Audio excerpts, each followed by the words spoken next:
PI Dhananjay Patil, Dhule तालुका police station. Dhule तालुका police स्टेशनच्या टीमने परवा एक वोल्वो गाडीच्या बाबतीत खबर होती की ज्याच्यातून प्रतिबंधित असा गुटखा हा माल मुक्त पद्धतीने पुणे येथे जाणार आहे. त्याप्रमाणे आर्वी पोलीस चौकी येथे नाकाबंदी लावण्यात आली. त्या नाकाबंदीत सदरचे वाहन जे आहे वोल्वो बस ती थांबवली, त्याच्यात ते तपासणी केली तिची. त्या तपासणीमध्ये आम्हाला मोठ्या प्रमाणावर गुटख्याचा माल मिळाला. त्याच्यात रजनीगंधा RMD असा महागडा गुटख्याचा माल मिळून आलेला आहे. एकूण 8,18,000 रुपयाचा मुद्देमाल आहे हा. आणि त्याच्यानंतर जी बस आहे ही वाहतुकीसाठी वापरलेली, तिची किंमत नव्या बसची जवळपास 3 कोटीच्या आसपास आहे.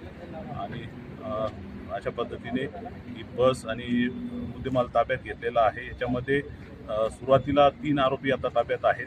अजूनही आरोपी वाढण्याची शक्यता आहे. तर या गुन्ह्याचा तपास चालू आहे.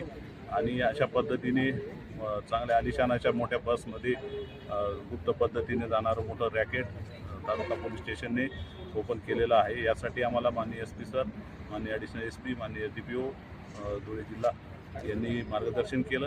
आणि आमच्या आर्वी बीटच्या टीमने आणि DB पथकाने अतिशय चांगली कामगिरी बजावलेली आहे. आणि मोठ्या प्रमाणावर गुटख्याचं पॅकेट ओपन केलेलं आहे. बोली खानदेश मराठी न्यूज.